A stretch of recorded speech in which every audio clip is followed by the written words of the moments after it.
Okay, good morning, class. I just wanted to go through some of the calculations that you'll need to do in Google Sheets. So I've done a video on Fathom. You don't have to use Fathom. You can use Google Sheets, and that's fine with me.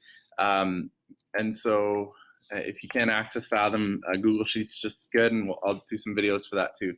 So for me, you would type equals average and open up a bracket. You can highlight what you want to do the average for. So I've just made a little table so I can do class A.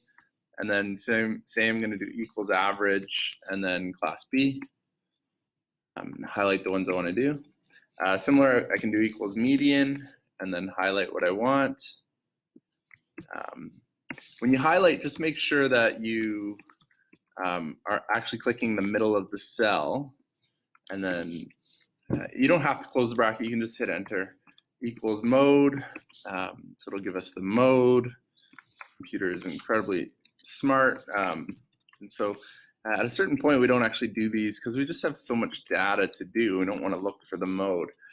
Standard deviation equals standard deviation. There's a population and a sample. We've got the entire class. We're going to do population.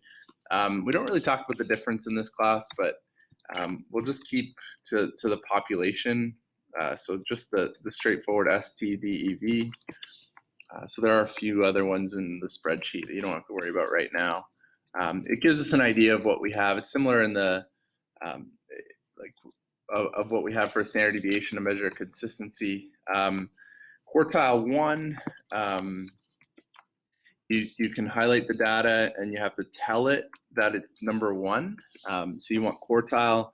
You can do any quartile. There's only 4. Quartile 2 would be the median, so you can tell that it works if you test it and do 2 and you get the median.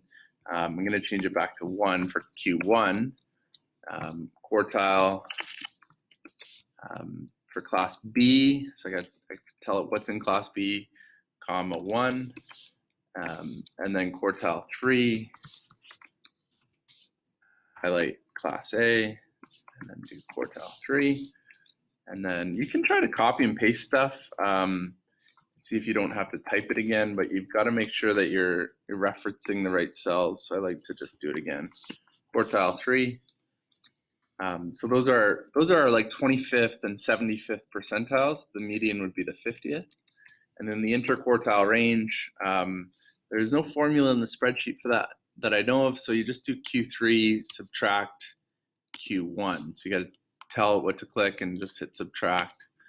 We have to hit equals every time, so some students will be like, what's wrong? I'm typing in the right thing, but you didn't type equals. So you got to tell the spreadsheet that you're doing some math. And there's all your measures.